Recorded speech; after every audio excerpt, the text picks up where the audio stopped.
مولاي صل وسلم دائما أبدا على حبيبك خير الخلق كلهم مولاي صل وسلم دائما أبدا على حبيبك خير.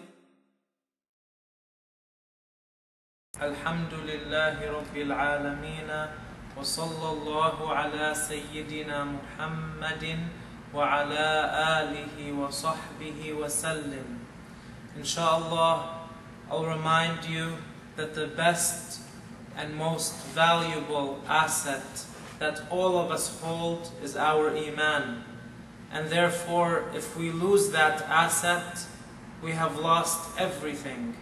And therefore, it is essential to know the borders that we should be within as believers in Islam. The religion has borders, and if a person crosses these borders, he will leave the circle of Islam, and that is called kufr or blasphemy or ridda. And the scholars of Islam, in elaborating on this issue, they divided ridda, they divided blasphemy into three main categories. Blasphemy of denial is the first one. And what does this mean?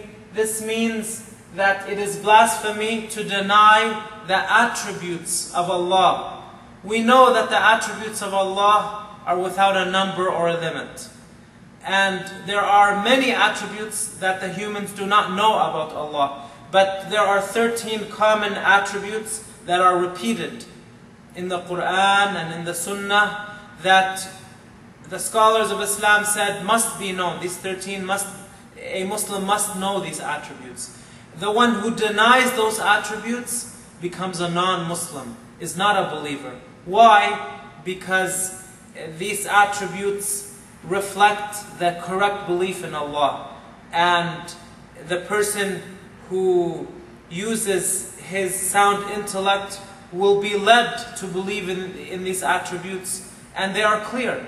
Existence, for example, oneness, eternity, everlastingness, power, knowledge, will, seeing, hearing, sight, al-kalam, life, al-hayat, and will. If one denies the attributes of Allah, even one of the attributes of Allah, he becomes a non-Muslim. And there are examples of this. In the history of the Muslims, there has been groups that claimed they were Muslim, and at the same time they said that Allah does not know the future until it happens. And this is kufr, because if one attributes ignorance to Allah, he is not worshipping Allah correctly. He says with his tongue that he's worshipping God or Allah, but realistically he is worshipping someone with a fault. What is that fault? Not knowing everything. And therefore one cannot deny this great attribute of Allah, which is known as al-ilm. وَهُوَ بِكُلِّ شَيْءٍ عَلِيمٍ, meaning Allah Ta'ala, the knowledge of Allah encompasses everything. Allah knows everything. Nothing is hidden from Allah Ta'ala.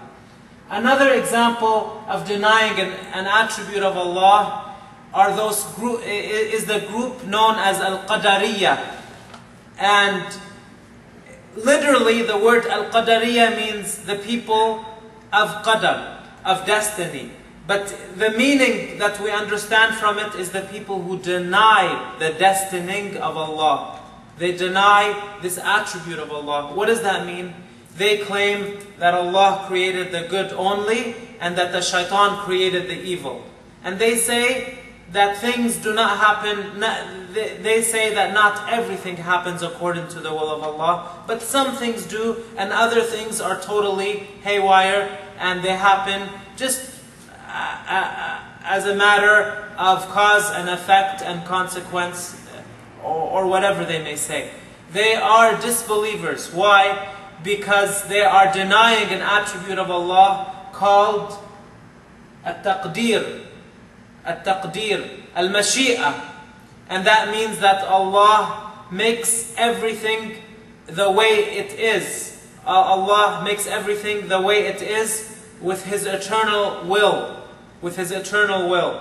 And one who denies that becomes a non-Muslim, even if he claims to be Muslim. Even if he claims to be Muslim with his tongue. So these are two important matters that one must take into regard. Now there are people that deny the attribute of existence of Allah, and those people admit that they're atheists. They admit that they're non-Muslims. And their torture in the hellfire is the most severe. All the non-believers will live in the hellfire without an end forever. But the level of punishment they encounter in the hellfire may vary. Some get more punishment than others. And the ones who disbelieve in the attribute of existence, they suffer the worst tortures in the hellfire on that time that they will be in the hellfire. And the hellfire is not temporary. It's not temporary. It has a beginning and it will exist forever without an end. Ila abadil abad, without an end. This is a Muslim belief. Be careful. In some Qur'an mistranslations, they claim that the Qur'an will end at one time.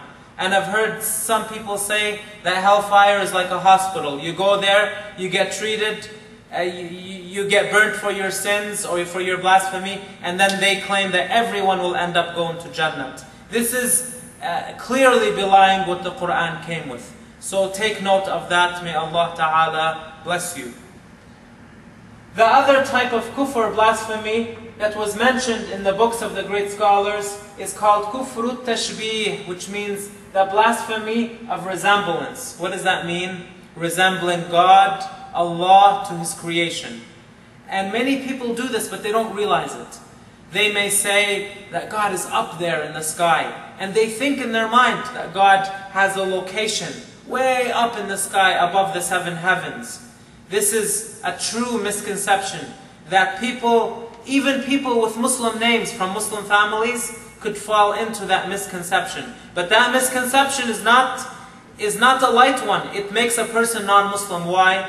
Because rather than worshipping the Creator, who has the great befitting attributes of perfection, the person would actually be worshipping someone or something which is very similar to him, or that is similar to the sun or moon.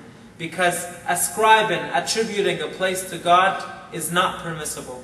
God, Allah, existed before the existence of time and place, and God is not located in any place, in anywhere. He is the maker of where, when, and how.